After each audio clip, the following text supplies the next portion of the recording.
Bom, continuando o vídeo anterior aí, que a gente estava explicando o funcionamento da aplicação, agora vamos ver aqui os detalhes de como a mágica acontece. Primeira coisa aí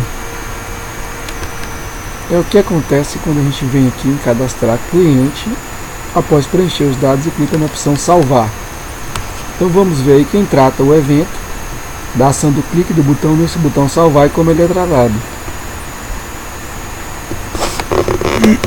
Então a gente vai achar aqui o método Action Performed para o botão salvar. É fácil de achar porque a gente vai achar uma legenda desse tipo aqui, assim como a gente está vendo aqui, buscar cliente, a gente vai achar um salvar. Só que ele não vai estar na classe principal, porque a classe principal vai incluir um objeto dessa classe cliente. Só vou fechar todos aqui para mostrar onde vocês podem abrir. Dessa classe cliente do pacote Visão. Então aqui com essa legenda de salvar, aqui a gente vai achar o JButton salvar e o método Action Performed do Action Descender desse botão salvar. O que a gente faz aqui?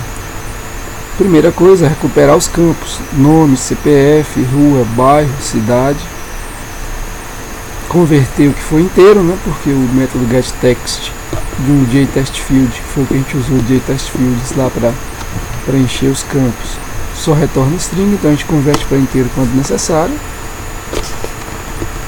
E aqui eu crio um objeto da classe controle e peço para cadastrar cliente e passo esses parâmetros. E aí está a grande sacada do modelo MVC, está aqui na classe controle. O método cadastrar cliente, ele recebe os campos nome, CPF e o endereço do cliente. Aqui eu não estou fazendo nesse método cadastrar cliente dentro da classe controle, que está dentro do pacote controle, nenhum tipo de verificação. Estou só criando um objeto da classe cliente, criando um objeto da classe cliente DAO e chamando o método cadastrar e passando o cliente que eu criei. Caso eu quisesse fazer qualquer tipo de verificação, essa verificação deveria ser feita aqui no controle. Se antes de chamar o cadastrar, antes de chamar o cadastrar, eu poderia verificar se o nome não é vazio, se o endereço está completo, se o CPF é um CPF válido, qualquer algoritmo, qualquer teste, qualquer verificação desse tipo, eu faço aqui dentro desse método cadastrar cliente da classe controle, antes de chamar o método da classe DAO para cadastrar o cliente. E esse inteiro que eu estou retornando aqui poderia ser construído depois uma tabela dizendo, por exemplo, se eu retornar 0, isso quer dizer que não ocorreu erro nenhum. 1, houve erro na conexão com o banco. 2, tem campos não preenchidos que deveriam ter sido preenchidos, e por aí vai. A mesma coisa, se vocês observarem aqui, foi feita uma classe veículo, né, para cadastrar um veículo, recebe os atributos e cadastra o veículo. Então vocês veem que a classe controle não tem muito segredo. A mesma coisa no caso do veículo. A gente poderia fazer algumas verificações aqui, não permitir marca como uma string vazia, modelo como string vazia,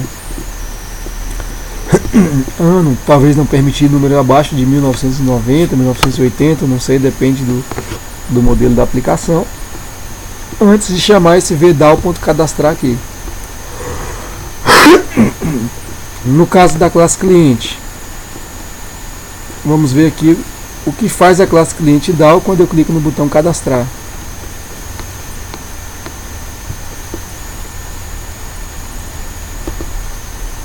Bom, abrindo aqui a classe cliente DAO, o método cadastrar. A partir dos parâmetros do cliente, ele gera um SQL insert, equivalente ao que vocês fariam na mão aí. Bom, após criar esse SQL insert, eu tento executá-lo.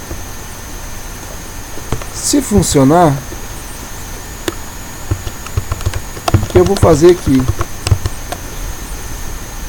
Eu poderia de cara retornar true. Qual é a grande particularidade dessa classe cliente? É que o endereço do cliente não está na mesma tabela que o cliente, né? O endereço é uma entidade fraca da classe cliente. onde o ID do cliente que vai dizer que esse endereço é daquele cliente. Qual é o problema? Antes de cadastrar um novo cliente, como os IDs são gerados automaticamente, eu não sei qual vai ser o ID desse novo cliente que eu vou cadastrar. Então primeiro eu cadastro o cliente, para depois recuperar o ID desse cliente. Aí, como o CPF não pode se repetir, eu posso buscar esse cliente por CPF para depois descobrir qual é o ID dele, para então cadastrar o endereço desse cliente já com o ID do cliente. Vamos ver aqui como eu faço isso. Então aqui eu só fiz um insert into cliente, CPF e nome, os valores, o CPF do cliente e o nome dele. Tento fazer essa execução no banco de dados. Se der certo, quer dizer que eu consegui cadastrar o cliente. Qual o próximo passo? Eu recupero o cliente através do método buscar por CPF, que está na classe cliente DAO. Crio um novo SQL para inserir na tabela endereço. E aí coloquei os campos aqui. E onde seria o campo cliente underline ID, que é o ID do cliente, eu uso esse objeto C1 aqui, .getID, para obter o endereço, para usar o ID do cliente que eu acabei de cadastrar. E aí é só tentar executar. Se der tudo certo, eu retorno true. Então a grande jogada é essa do endereço. Você primeiro cadastra o cliente, recupera por CPF o ID do cliente e usa esse ID para cadastrar o endereço. Similar ao que você faria se fosse realizar esse cadastro na mão.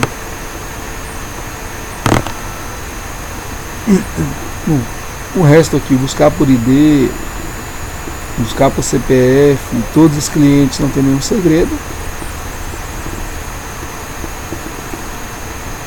E é basicamente isso.